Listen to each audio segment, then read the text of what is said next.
What's up guys, I'm DeatHInfernoXxGaming and welcome back to my channel. Today we're gonna be making another 8's build, and this time I'm using one of the special in this game, which is the Flight of Rune. The special you can get early when you unlock the X, and here's how you make it into a deadly weapon. So I'm gonna show you the build on this guy right here. Ouch, that hurts. Okay, everything still seems fine. Since this build is not a beginner's build, I'm going to take Tonic. And I'm limiting myself to Blitz Tonic, of course.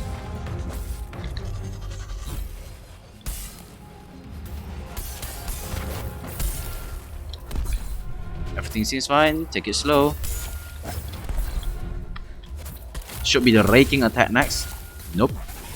And it didn't hit. Right. Now it's down. Time to rack up some determination. Alright, it's down again.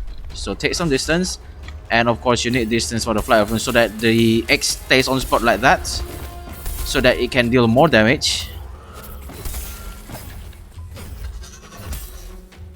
It's almost dead. Another hit and discipline. Kaboom. There we go. And it's dead. Pretty easy, right? And that is a Flight of Rune. Maybe we should change the name into Flight of Destruction or something. Well, before I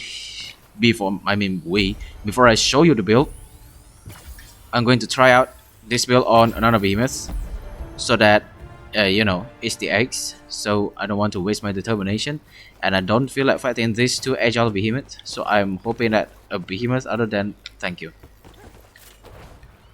these two would show up.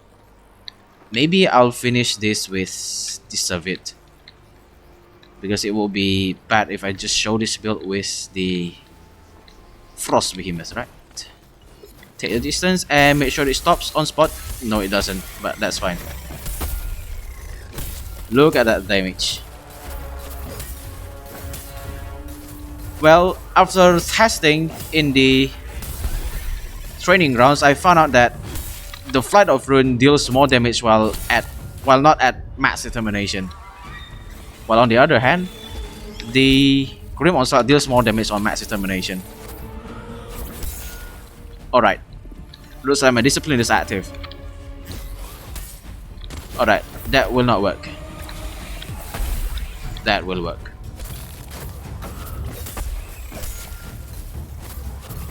Looks like this guy is dying without the special. I only cast it once, and as you can see, this build is actually a heater build.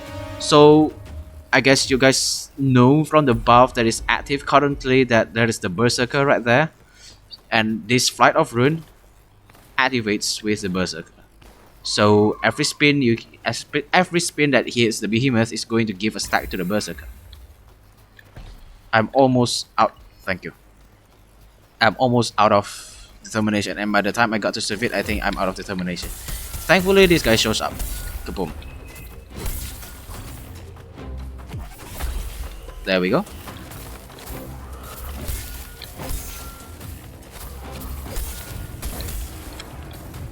Heartbreak.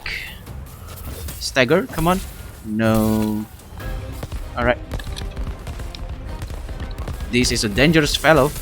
So let's just let our X spin on spot. Ouch. Another one. And another one. No. Okay. Stagger. Let's go.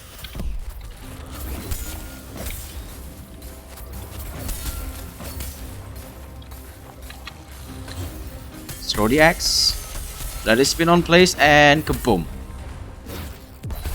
And it's dead. Now this one is not a Frost Behemoth, okay? So this build is verified. Not only works on Frost Behemoth, but as also on a neutral Behemoth with no weakness or benefits. And yep, so one thing that is hard from using the Flight of Rune is you need to measure the distance of your throw. So at least like around this range, you're going to let the X stop spinning at the edge. So it's going to hit more, and by the end of the cast you're going to have at least 9 to 10 Berserker stacks, and that is 35% extra damage on your slam. And that is really good. And one weakness about the Flight of Ruin is you cannot interrupt behemoths with the spinning axe. You can interrupt behemoth with the slamming, but not the spinning. So it's actually pretty hard to interrupt behemoth with this one, but at least it deals more damage than the Grim Onslaught. As you can see, the stacks increases. Okay, so that's enough explanation. Let's show you the build.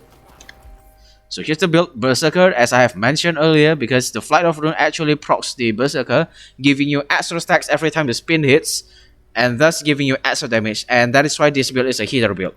So overpower as well, because it comes with a weapon, so it will be a waste to waste it to land it on +6. And actually you have true brutality cells right here, so it just fits. Okay, Catalyst as your source of attachment and anything else you bring. Cunning, Predator, Pulse as always, the combo that I love. Cunning, Pulse, Discipline for the critical, and Predator for your extra damage.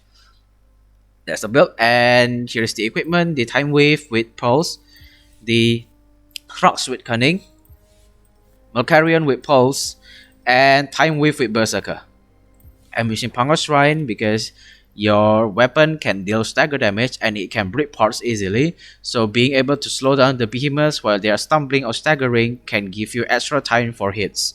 You can always switch it to anything else you want, and here's the weapon: Flight of Ruin Overcharge Cylinder, the best mod for the axe and Berserker with overpower.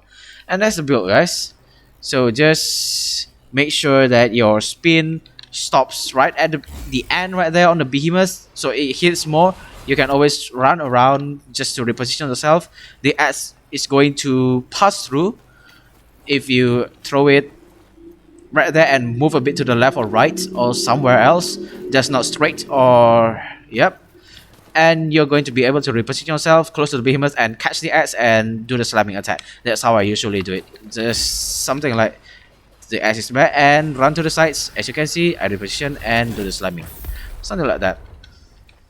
It deals more damage than Grim Onslaught, as I have mentioned, but if you are looking for a single burst of damage, this is not the weapon that you're looking for. And actually, the Berserker and the passive right here is actually really good with each other, as well as the Flight of Ruin. That's all for the video.